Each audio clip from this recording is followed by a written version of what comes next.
My name is Jonathan Gillum. And this is The Experts.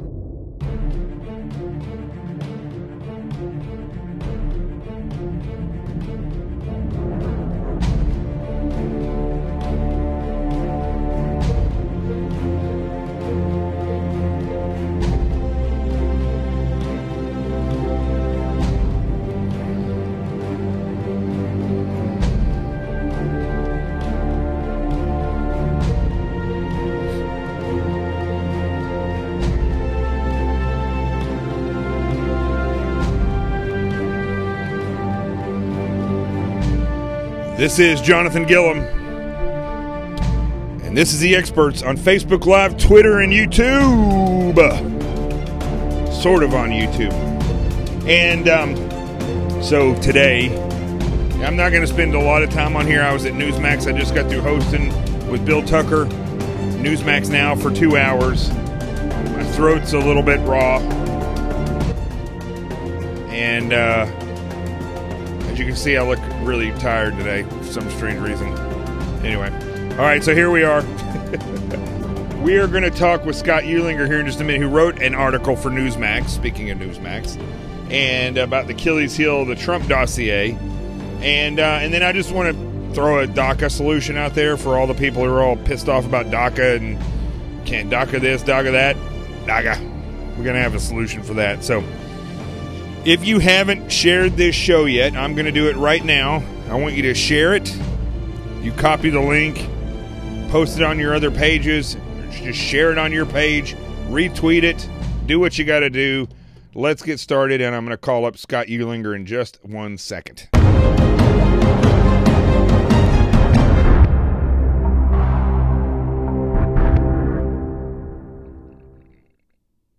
Okay, so I'm posting this right now. And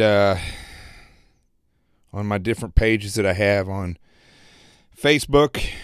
And that's what I want you to do. Share it, post it, do whatever you got to do.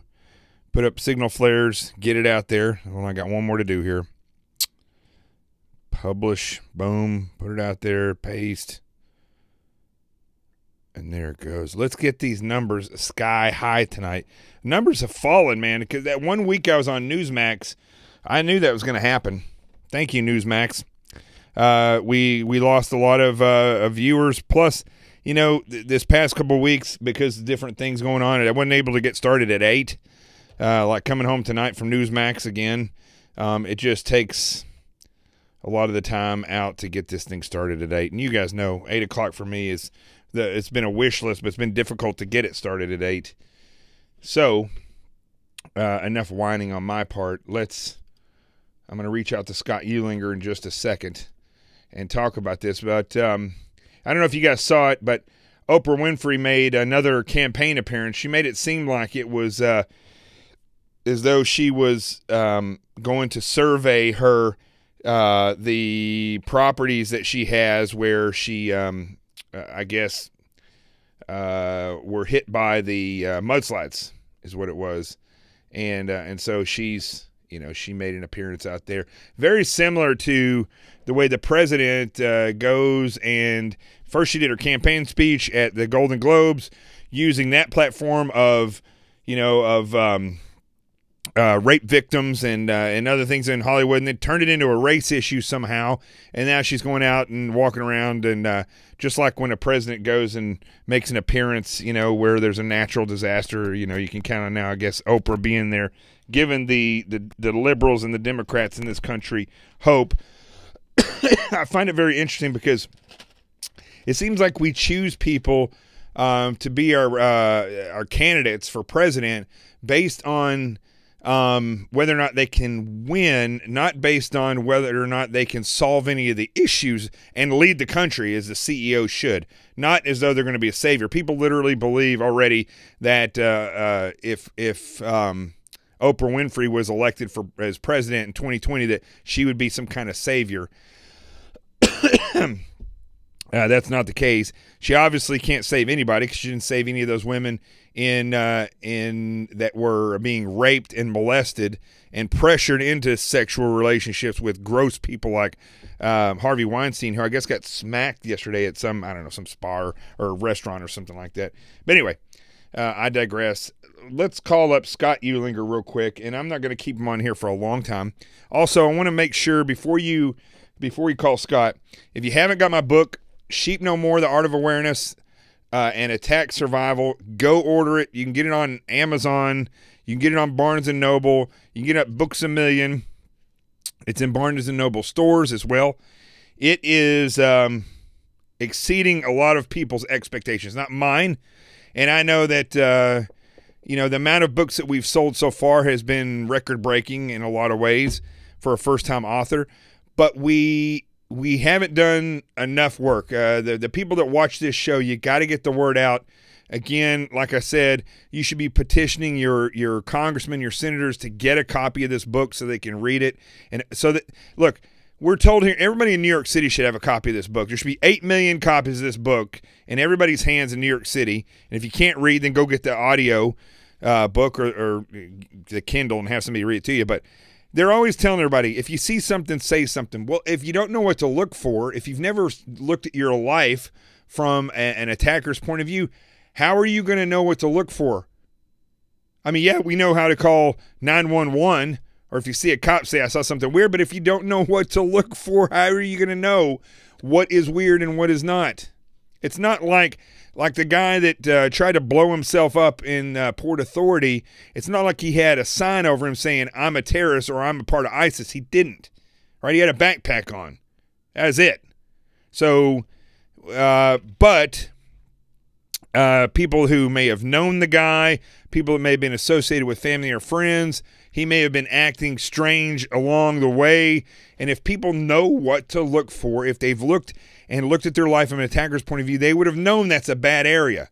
That little area, so many people talked about that area where he tried to, look, they do their homework. Why shouldn't you?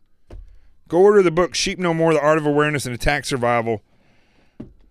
You will not regret it. I've gotten 4 bad reviews on Amazon, and all 4 of them, well, I can say for sure 3 of them were people that I don't even think read the book. And then some guy gave me a review of like, as though the stuff I'm writing in this book is all over Google. All you got to do is Google it. It's out there. It's already out there. I don't think he read the book, and I don't think he knows what he's talking about. I know he doesn't know what he's talking about because you can't Google this and get this on the internet. It's not on the internet. I spent over 20 years creating the attack and defend technique so that you can go and look at things from an attacker's point of view, plan the attacks, and then turn around and look at that target package from the defender's point of view, mitigate the circumstances, or eliminate them altogether, or if you got to be in them, understand that you need to escape, evade, or fight, right? So I don't know what that guy was talking about. But feel free, please, if you have read this book, go and give it a review on Amazon or Barnes & Noble. Don't be afraid to write Amazon and tell them they need to get off whatever thing they're doing and accept the orders of these books. So for some reason, from what I'm being told, is that when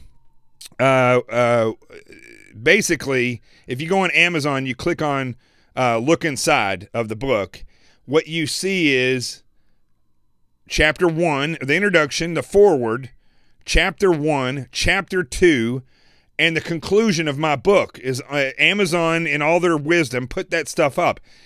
I don't feel as though the conclusion or all of Chapter 2 or part of Chapter 3 should be up there. I mean, people should get a glimpse of the book, but I don't think they should get the whole freaking book.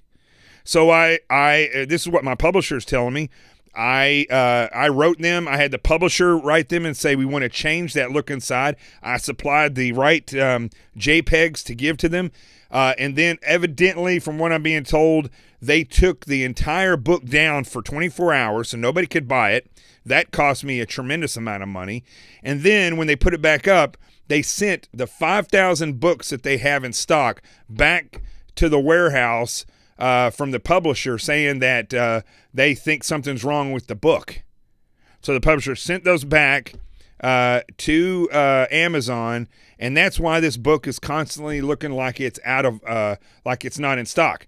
They've got plenty of books in stock, but for some strange reason, they don't want to accept the 5,000 books that were ordered to go there. This was from like a month ago.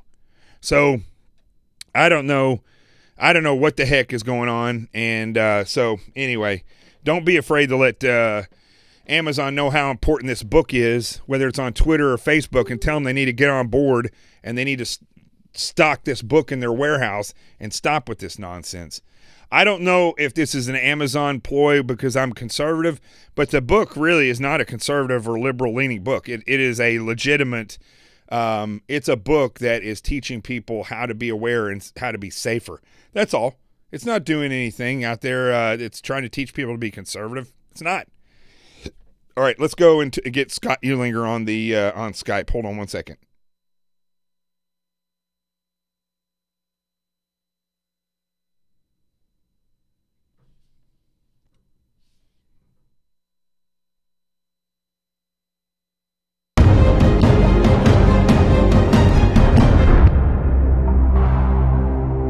All right, Scott, can you hear me? Yeah, I can. Okay, hold on one second. I'm going to put you up on the big screen. There you are. You are now on the big screen. Boom. All right, so. All right.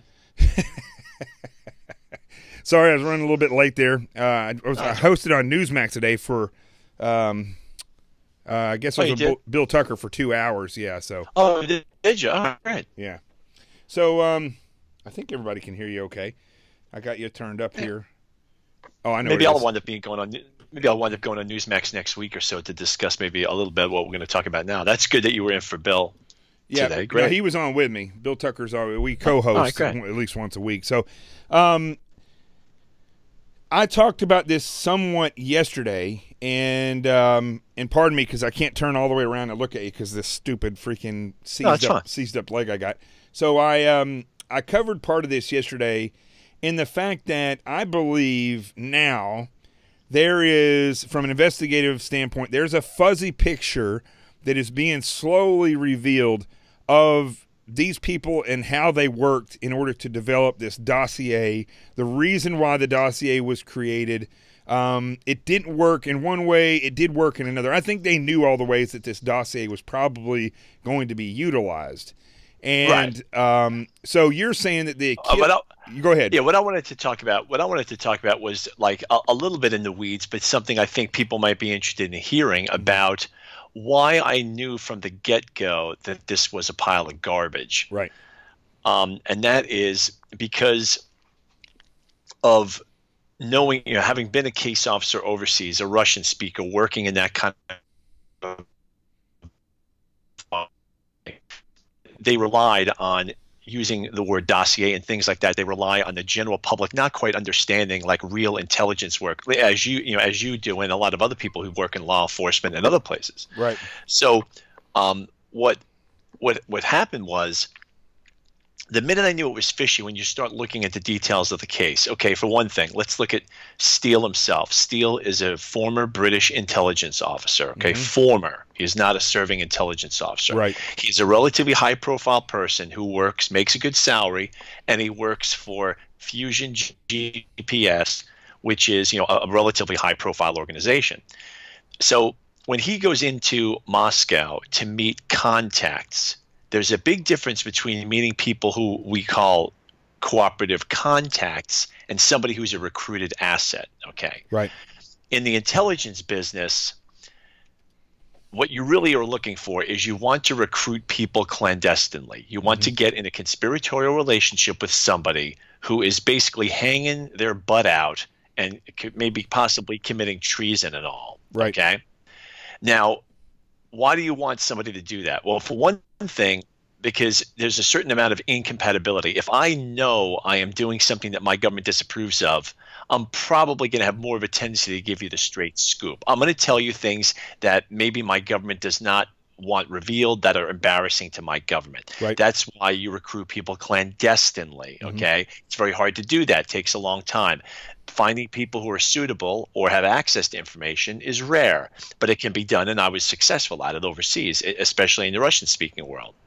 However, there's a difference between that and merely having a meeting with an interlocutor, a contact. For instance, the State Department meets with people all the time, or the Department of Treasury meets with people, or even an FBI legal attaché might sit down with somebody in France, a member of the law enforcement services there, and they sit down and have a nice talk. And is there possibly intelligence obtained from that? Maybe, but less likely. And why is that? Because the person you're meeting is in an official capacity. Right. So thus they have kind of the sanction of their government to do what they're doing. So it's not covert in nature necessarily. It's not covert. That's right. It's not covert in nature. And they might give you a couple of tidbits on the side, but most of the time they are going to be the face of their government. And that's why State Department reporting is not briefed to the president very often, because usually it's very cut and dried. This is what I want. This is what my government has directed me to tell you, Jonathan Gilliam,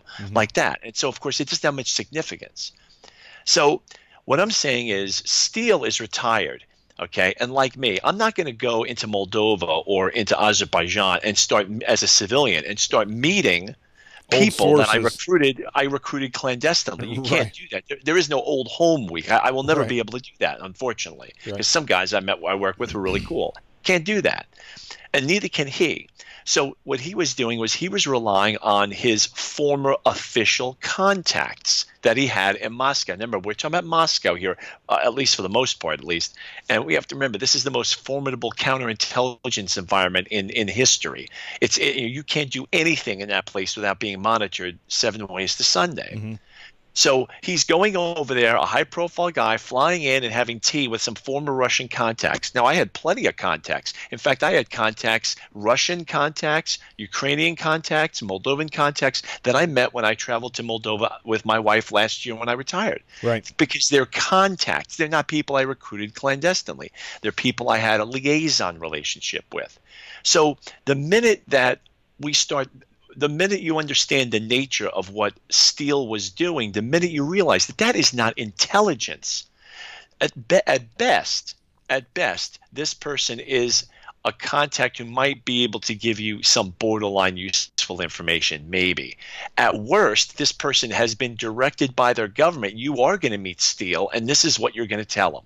And they're going to give them a script, meaning that these people are perfect vessels of disinformation. Exactly. That you could shove at the Americans by meeting with this guy Steele.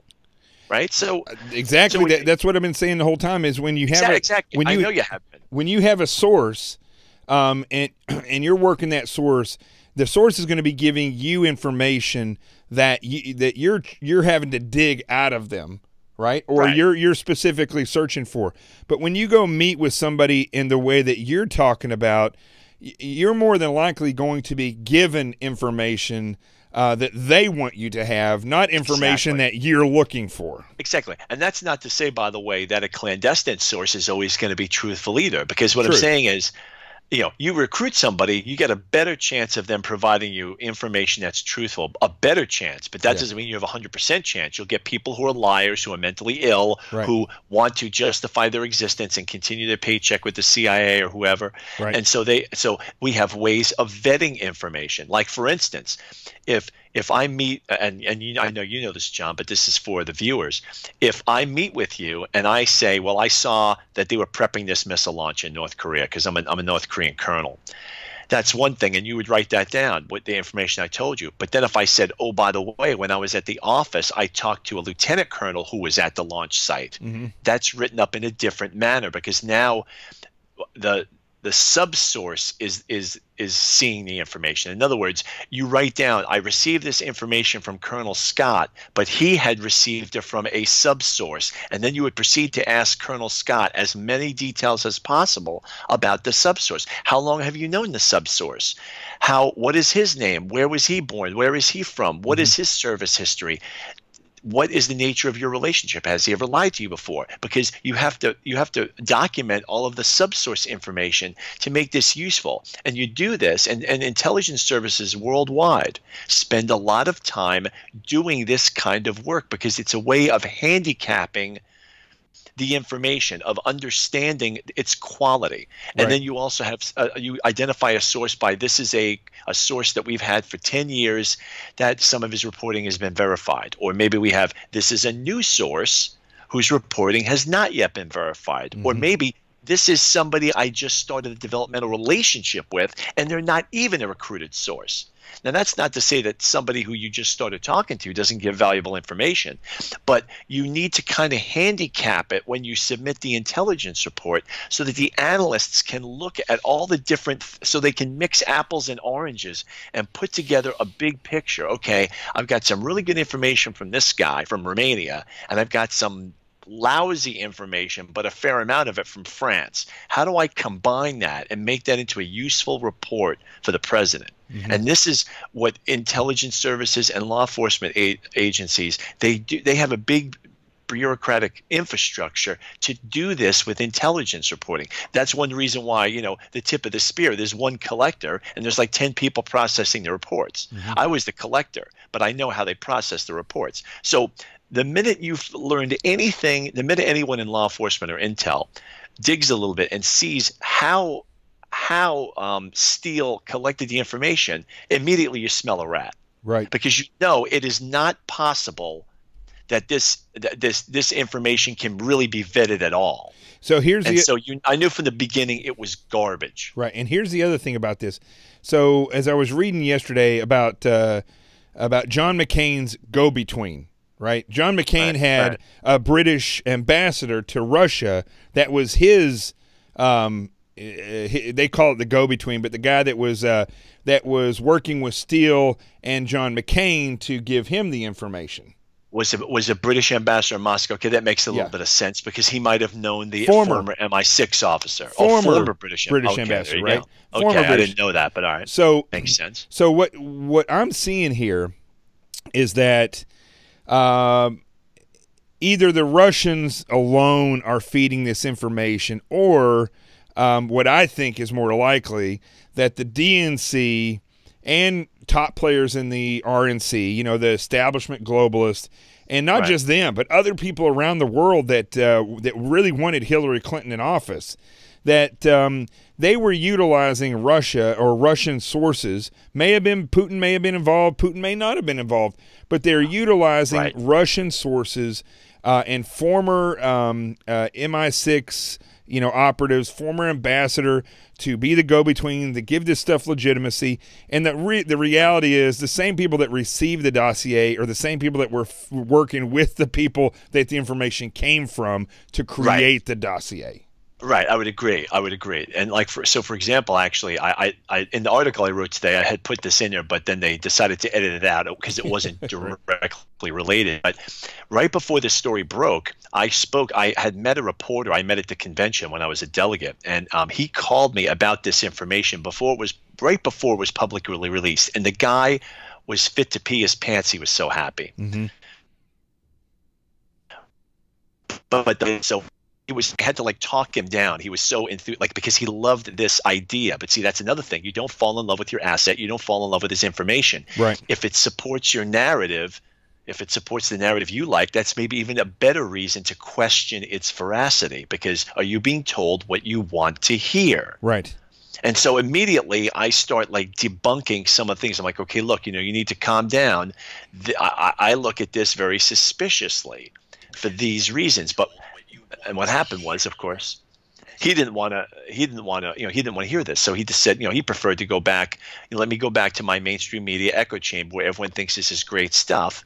And then we have this monumental screw up. But also and all of what you said is certainly possible. But the scary part is that, so we all know, we agree that intelligence can be highly manipulated. But we've had a system for at least 50 years to try to prevent this type of manipulation. This is why we have an intelligence process, to prevent politics from enmeshing itself into our intelligence, because then you have garbage going in, and that means you can have garbage going out. But the sad thing about all of this is that you have to ask yourself, was there a single professional in this entire process, in the Justice Department, in the CIA, in the DNI, whoever? Was there a single professional here? Because what I'm saying is, if I had submitted this type of information as a station chief in Moldova back to headquarters and said, I've got this information, regardless of who it was about, if they would have said that you're coming back on the next plane and you're relieved of command because this is just absolute garbage. So what I'm saying is, any trained intel professional somewhere in the chain of command, you think somebody would have had the presence of mind to say, wait a minute, because what we're finding out now is that all of this garbage information we just spent the past 20 minutes talking about was used as the basis of a FISA request. So based on, a bunch of unvetted garbage, we're going to go to a court and get a warrant for a FISA warrant to listen to the communications of a presidential campaign. That sounds like Stalin saying, here, show me the man and I'll show you the crime. I don't think, to tell you the truth, I don't think, so the people that you're, like you were saying, you were the station chief of station, or if you were over there, you had been relieved and brought back over. I'm wondering, Scott, if anybody at that level even ever touched this information. Because what it appears to me is that it was way up here. It wasn't down here. That's right. No, you're right. You're misunderstanding me. You're right, John. That's not what I'm saying. Is if I had done something like that. No, I understand what you're saying. We're talking about at the upper level. We're talking about at the upper levels. Yeah. What I'm saying is that we like to hope that there are some people at the upper levels who have some actual hands-on experience in law enforcement and intelligence. Well, wouldn't somebody up there have said, "Wait a minute"?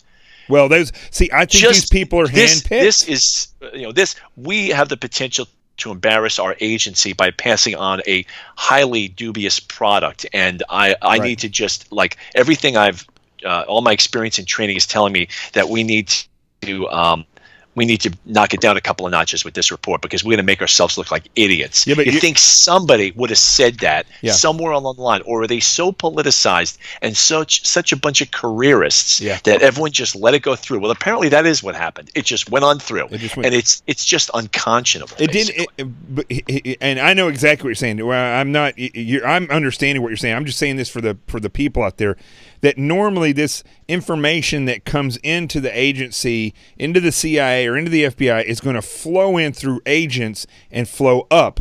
And then it's going to be hit by, the supervisor, in the case of the Bureau, the ASAC, the SAC, and then it'll go to headquarters. And so in the agency, I'm sure you got a flow in which that goes as well. But in this case, what it seems like happened, and we can see just by the DOJ alone in the FBI, we don't even know in the CIA. That has not been revealed to us who is at the top of the CIA or the NSA. So, and the IRS is the same way. Okay, so just think about that. We did see a little snippet of the same thing with the IRS. But what it seems like here is that they weren't using CIA operatives to get this information. You're right. Absolutely. They were using this retired guy private company, paid for by the Democratic Party. Right? It came in and went straight into the hands of the political operatives at the top and never touched the lower levels of any of these agencies. I guess even even there's a couple of things. For one thing, I remember that. How intelligence? I mean, how much was CIA or the DNI, Director of National Intelligence, how much was he involved in this? Maybe not that much. However, if I recall correctly, correct me if I'm wrong, the DNI's office, they briefed the president about this. I guess President Trump at the time. They briefed him about this, and in fact, but apparently did it along the lines of, not that they were saying it was truthful reporting, but along the lines that, Mr. President, this could be like an example of Russian disinformation. So you're assuming that the president wasn't a part of this in your statement. No, I'm talking about President Trump, I believe. But what I'm saying is, at some level, at the very, they're in front of the FISA court. Maybe you know more about this than me. They're in front of the FISA court. At some point, I know we're talking about private sector, quote, intelligence, actually trash, that was injected in at the very higher levels. Right. But when they go to the FISA court, would they just pull out a bright orange civilian document and say, on the basis of this, we want a FISA warrant? Or would they have reformatted it and somebody somewhere in the intelligence world or in the Justice Department prepared it as some kind of Justice Department product? repackage it somehow. Right. Somebody had to have done that. Well, it's one and then of they two go to the things. judge and say, okay, look, according to our thing. So like that person, Right. you know, what were they doing? I mean, that's, you know, I think it's one of two things. Either they redesigned that and then presented that to an honest FISA court judge, or they didn't redo anything. They brought it to a judge that's a part of this whole same system, and the judge, wink, nudge. He just and don't forget, at the same time that this dossier was being used to get FISA, so first and foremost, a lot of these overhears had nothing to do with FISA. Had to do with intel and counter intel, and those people are already being listened to. Now, I don't typically talk about this stuff, but it's all over the news. I mean, we listen to Russian ambassadors. There's hardly a conversation that's going to go on that's not being listened to. So when the Russian ambassador or somebody from the ambassador's office in Russia asks to speak with somebody from the Trump campaign, it's going to be heard. So when you unmask those names and you take that with this dossier, even if it's not a corrupt judge, he's going to look at this and go, there might be something to this. But if it's a FISA judge that's in the bag with everybody else, you know, all they're doing is, and it's just a rubber stamp. And they're creating, this is how entrapment works. They're literally creating the entire scenario to feed everybody. That's right. So they say, right. oh, that's true. They are. I see. Let me ask you this, Scott. I mean, you wrote this story on it. I read it. I think it's a great article. I just posted on Facebook and Twitter. Okay, dude, is it just me, or is this so? Do you remember Lethal Weapon? Remember when they were going up and the little kid in the hood? All those little kids. They sounded very well educated for hood kids, but they were all like, he has a tattoo. The guy has a tattoo, and he was like, and he looks down at his arm. He says, like that. Or no, he had paint. He said he had paint on him. And he looks down at, and Mel Gibson looks at Danny Glover, and he says, Roger, that's a Special Forces tattoo. So then they walk off of the away from the steps, and the bomb goes off and blows it up. And they were talking about the reality of it, and he goes, that's pretty thin. He goes, that's pretty freaking thin.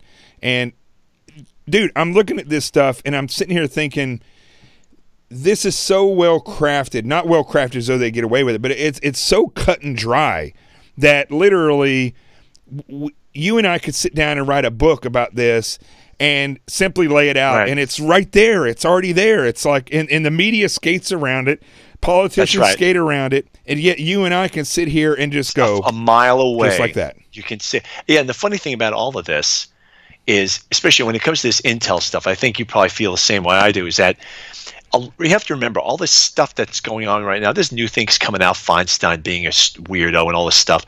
But about 80% of all the knowledge we have about Fusion 1 was out there in the ether 6 months ago. Like, we're finding out maybe this 20% is new information. But all this other stuff we're talking about has been dealt with in one form or another on some website in the past 6 months.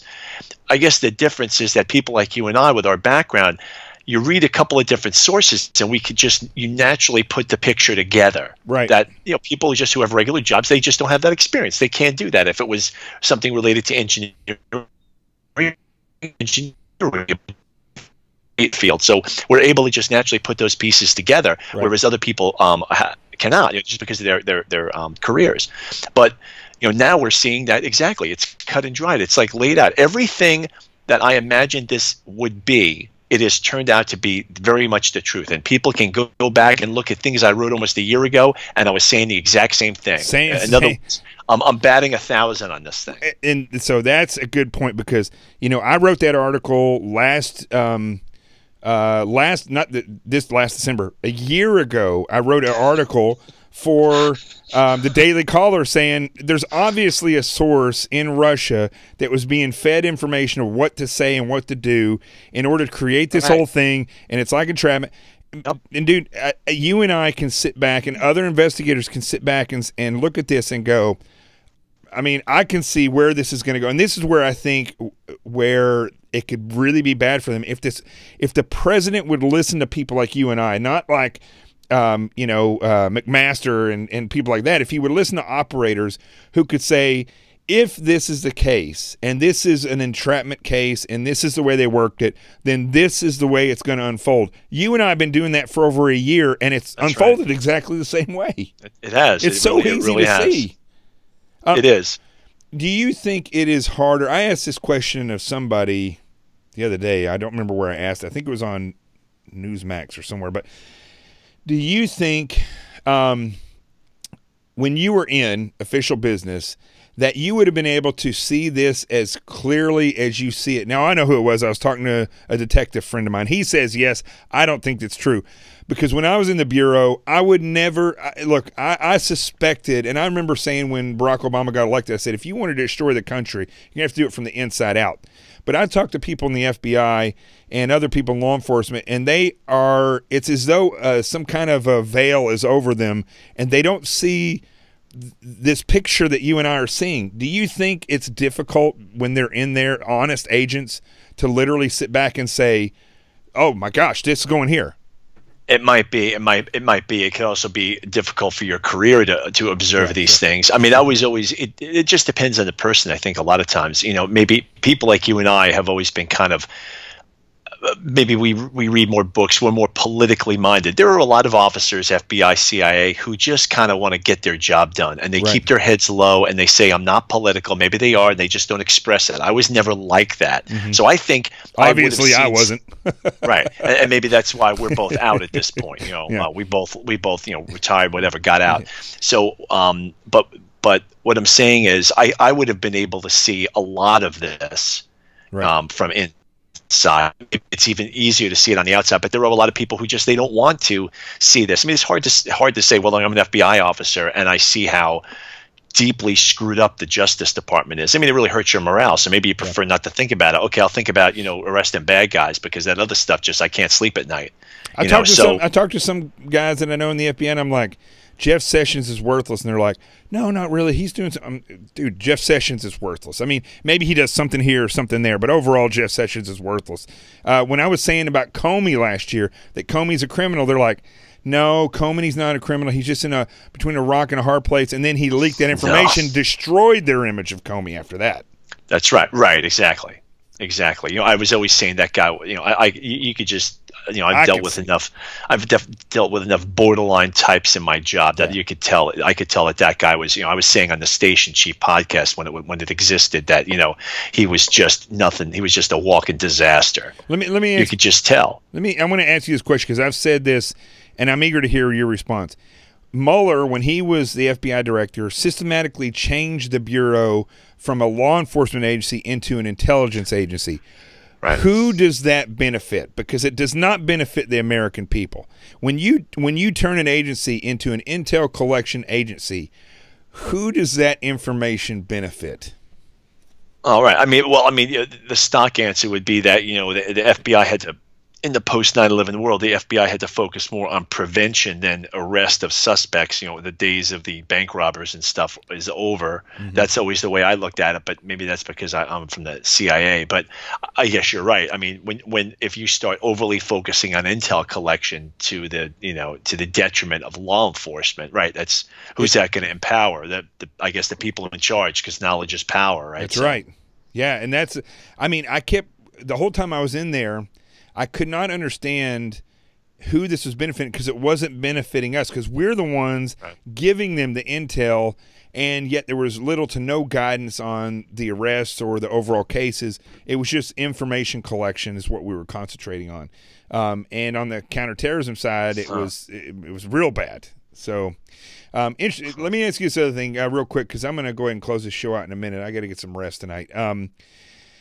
DACA. This is a completely different subject than you wrote on. So I feel, and you're running for Congress in the 15th District of Pennsylvania. That's right. All this talk about DACA, and that is, I don't even remember what it stands for, but it's basically if you were born Deferred Action Child something. Yeah. Yeah. Okay. So basically, it ends up keeping your kids here, which ends up keeping the families here, and so on and so forth. If kids were born here. Or if they came over at a certain age. The question I have, and I posed this to somebody from one of these immigration think tanks today on Newsmax, was why don't we come up, and I've said this on this program before, why don't we have, first of all, in order to have any type of of a policy where you're going to grant amnesty or whatever you want to call it, you have to have the immigration system has to be fixed. You need to have secure borders, and you need to have a good vetting system so that everybody, no matter where they come from, has to prove that they're worthy of coming over here, no matter where they're from.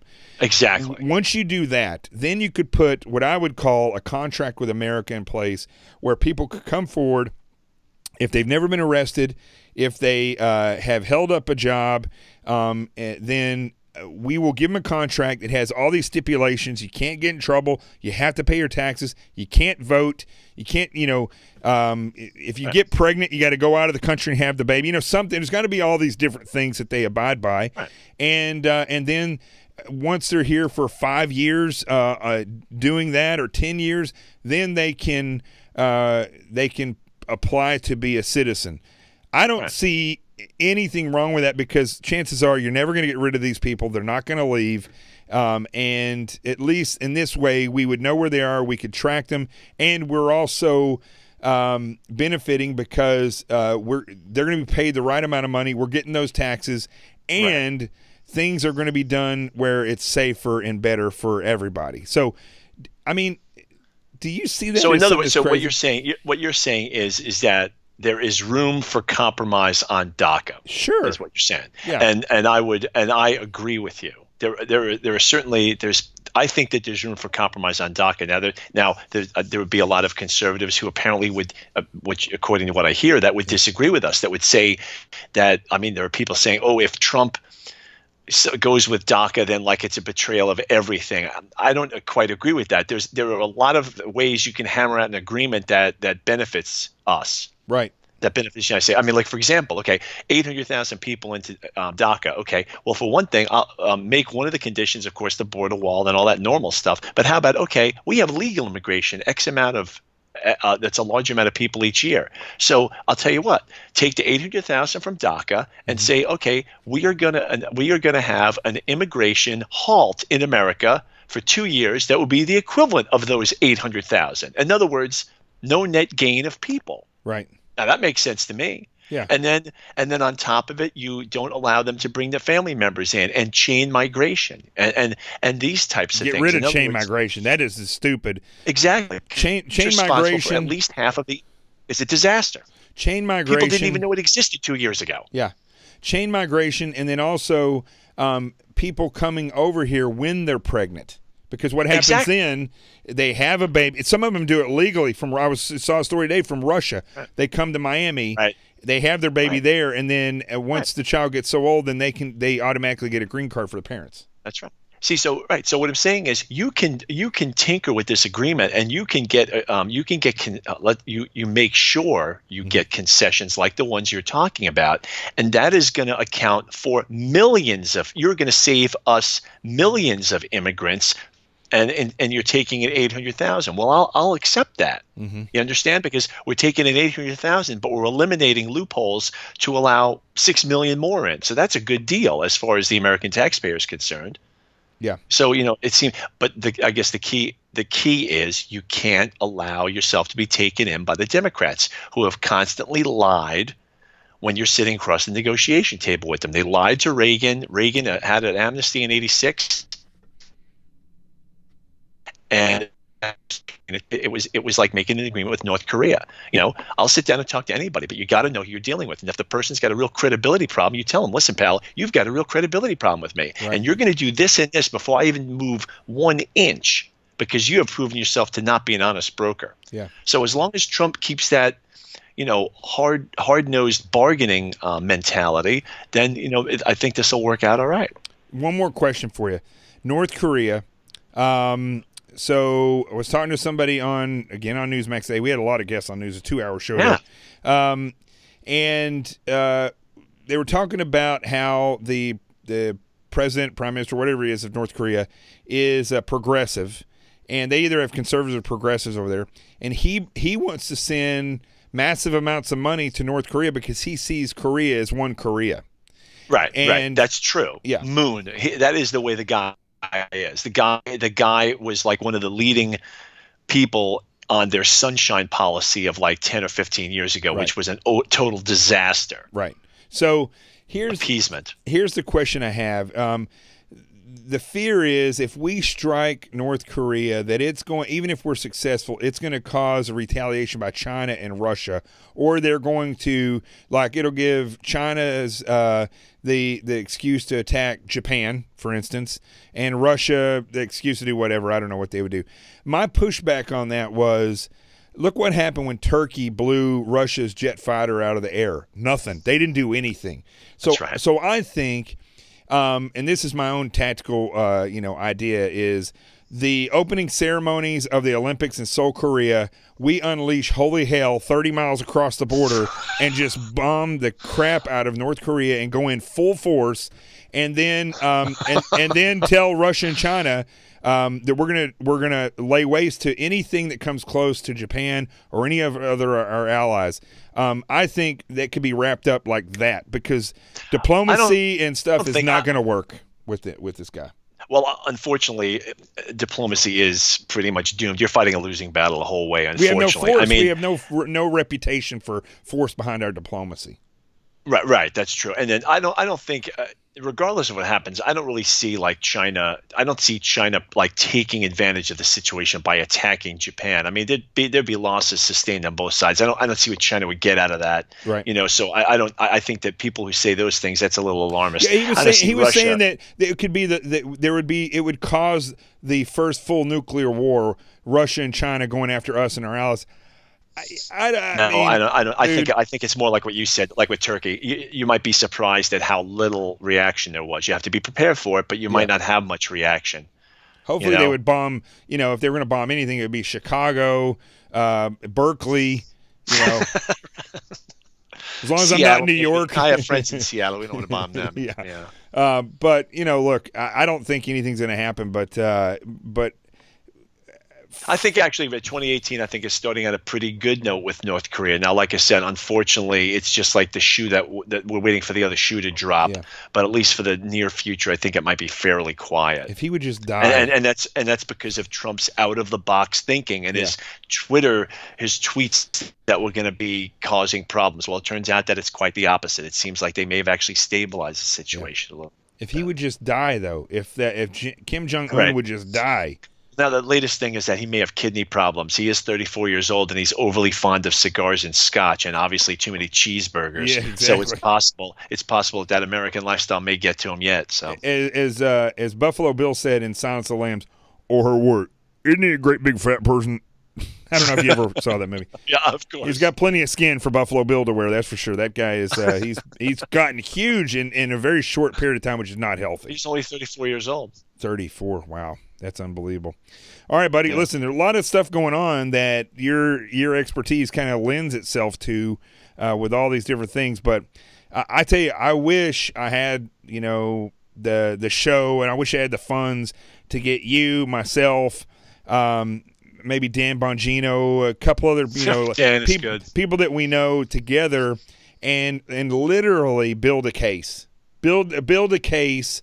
On all this stuff that's going on with this, as though we were the ones trying to entrap the president, and show exactly what has been done. Use that to show what will be done. I guarantee you, we could put it on a board and predict the whole thing. Guarantee right. it. It's true. That would be an interesting show. Exactly. Yeah. That would be quite good, John. It'd be award winning. All right, buddy. Hey, listen. Thank you. God bless. How is the campaign trail? What's it like? Just a lot of work, doing a lot of fundraising, running around a little bit. It's going to start getting very hectic very soon. But it's what I've gotten myself into. But we're going to see it through, and I'm confident. I've got a good team assembled, and I think it's meant to be. So I think I'm going to be a congressman. And I'm sure I think you will be too. And I'm keep sure. Your fingers crossed. I'm sure I don't have. I know you're going to do. Look, you're the one that. If Pennsylvania doesn't elect you in the 15th district, then I mean, dude, there's nothing you can do. Right, exactly. Then we pursue the experts on the network TV. Correct. That's right. But in the meantime, I want you to add Sheep No More to your reading list. If you have not got this book, I'm going to get you a copy the next time I see you. I'll give it to you. But it's getting rave reviews from cops and veterans as well as moms. And I'm glad it's doing really well. I mean, it's doing quite well. I mean, I'm very happy to hear that. That's fantastic. The people need it. Every member of Congress needs it. Remember that. Right. Exactly.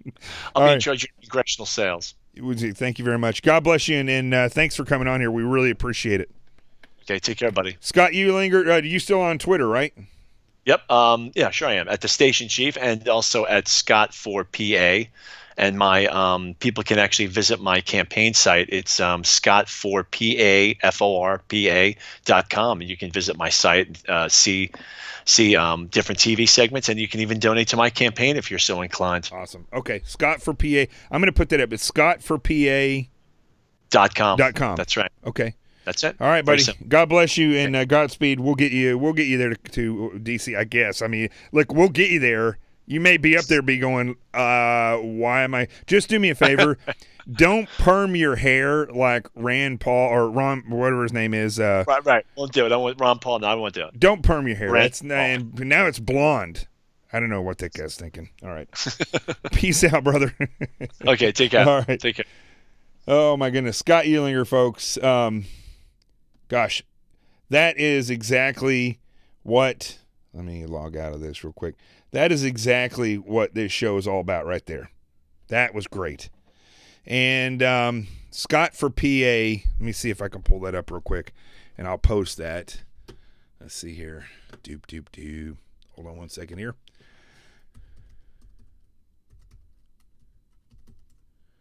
Let's see. Let me pull this up here.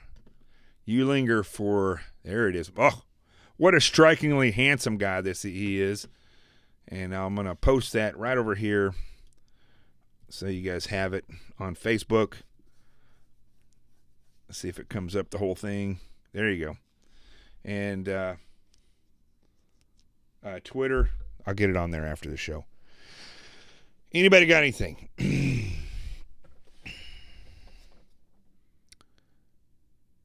I'm just looking. I didn't even look on Twitter to see if thank you for the review on Amazon. I don't know who just wrote that.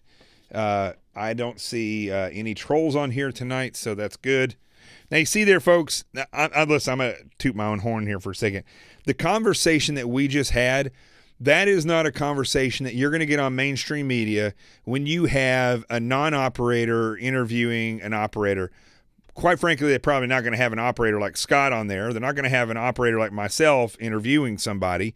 So the information you're going to get is narrative-based. Quite often, they interview per headline. So the headline is this. They're given the headline, and they ask the questions based on their limited knowledge of that headline. Scott and I have the ability to look past those headlines because we have enough knowledge between the two of us of what reality is. And so, or in the case somebody said I should not say reality, I should say truth. Okay, truth is. But it's really what the reality, the big picture is. That's why this show has always been so worthwhile, and that's what I've always striven to get. It's hard, because I do this without the backing of a network, so it's limited in the people I can get in times and stuff. But you see the reality of what happens when we have operators discuss and look at these different things. Now, two things I want to say tonight before I close. One, I want to wish Dave Robinson, our good buddy Dave Robinson. I don't know if he's watching tonight. I should have prank called him is what I should have done. In fact, let's see if he'll answer real quick. Hold on a second here. He's not going to like this, but it's 10 o'clock. Let's try it. Dave Robinson's birthday. Let's see. Where is he here? Dave Robinson. I'm not going to put him on Skype. I'll just call him. Doop.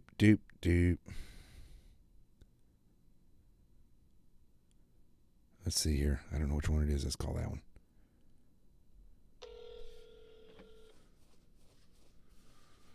Let's see here.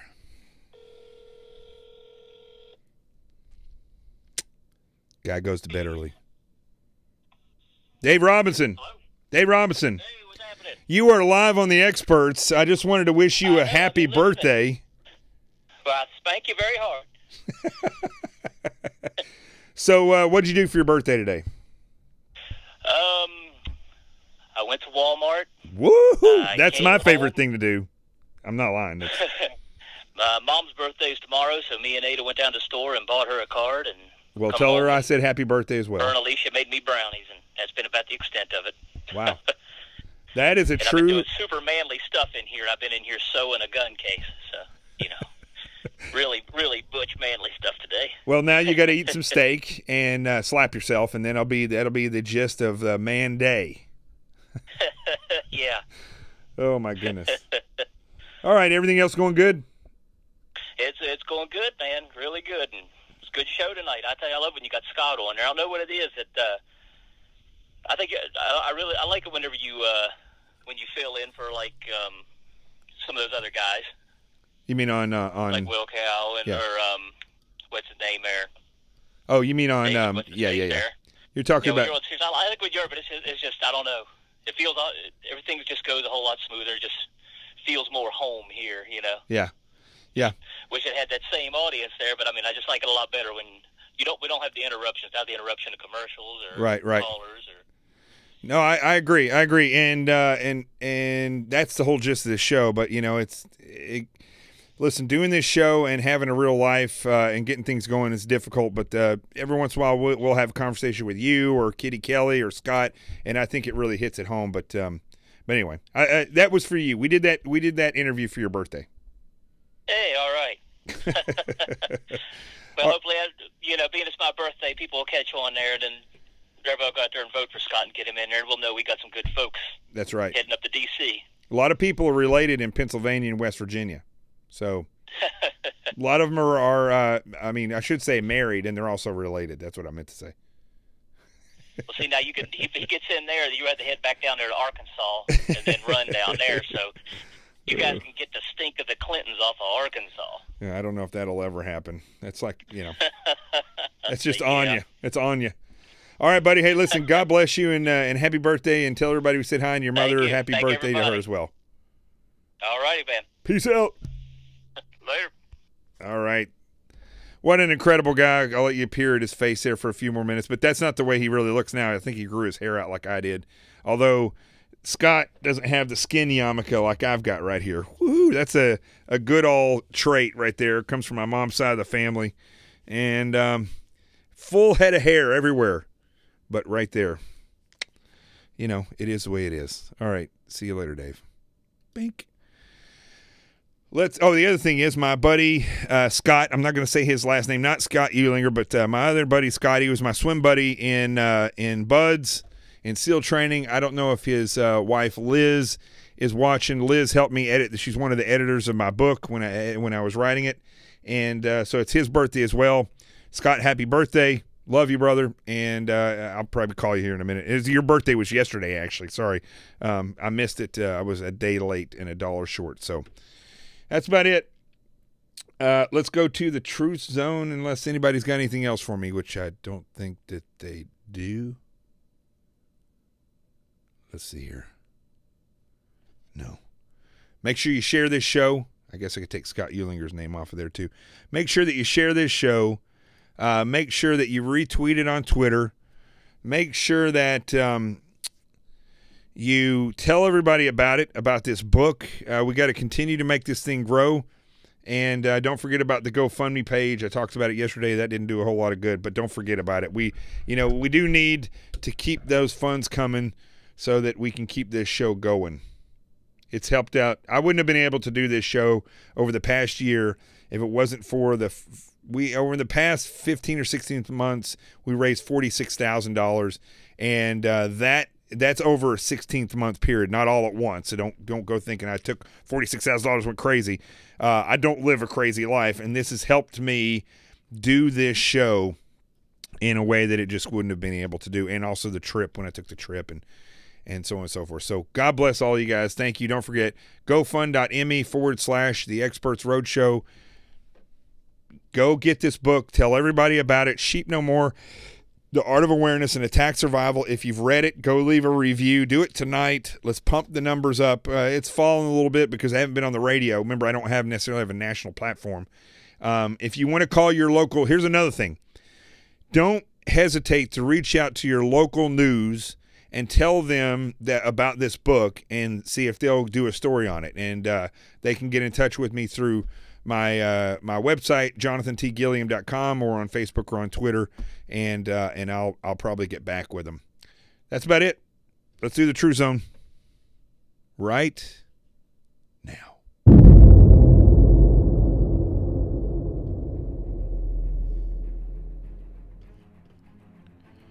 All right. I've almost said everything that I need to say tonight, I guess. But, I watched I put a video up of a teacher in Louisiana. Now, a lot of you have probably seen this video. And it was a school board meeting. And she stood up at some point and said that she didn't understand why the new superintendent was going to get a pay raise when nobody else was getting a pay raise, and she was not able to give the students the things that they need because the school didn't have the money. So in essence, they were giving the money that should be used for the students to the new superintendent to give them a raise. I don't know what the superintendent makes. I don't know if the teacher is justified in saying what she's saying, but here's what I do know. I don't care what the rules were that were set down for this meeting. The fact is, when this teacher stood up in a public forum in front of a government agency and in a public forum in a meeting, and she said, I don't agree with this and this is why. And other people in the audience, all teachers, felt the same way. What happened next is where the real problem lies. She was ordered removed by the school board, and she was subsequently arrested after being wrestled to the ground by the law enforcement officer. Now, I will say this about that arrest. I don't expect the law enforcement officer to not pull her out of there when he's given an order.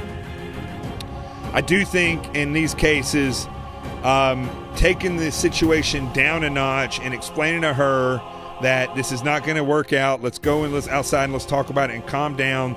And then we'll get you back in so you can talk in. So whatever it's got to do to get her out and calm down is going to work out in her favor. Don't worry about that. But she ended up getting pushed to the ground, cuffed like a criminal, and taken outside.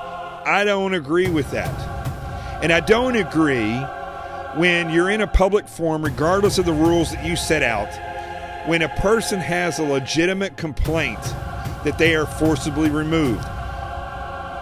Government officials are not kings and queens. They don't live in palaces. They don't live in castles. They don't set down the holy law so we have to worship them. The fact is, they're employed by us, the taxpayers. And if a teacher, and that's the only place she has to make that complaint, takes it upon herself to go in there with other teachers and spell out the truth, there should be acknowledgement of that. And they're not going anywhere. It's not like they have a limited amount of time before they all die, and so they got to rush through this thing. They should have taken the time to hear her complaint and the other teachers' complaints, and they should have debated this. But that's not what they're going to do, because they made up their minds to give this person a raise, and they don't care what the teachers have to say. Somebody else on my page, going back and forth, said that was like Nazism. It's not Nazism. This is what it is.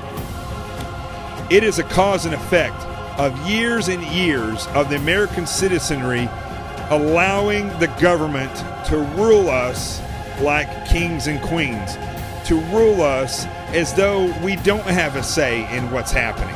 Well, guess what, folks? You do have a say in what's happening. And if everybody in that room had stood up together, she would not have been pulled out of that room. Remember that. I'm Jonathan Gilliam. My buddy Rico is there asleep. This is The Experts. That was Scott Uehlinger. And the truth was here today. And wherever you hear me, see me, you will know that the truth has arrived. I'll see you tomorrow on The Experts.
How many of you are prepared for an incident like this?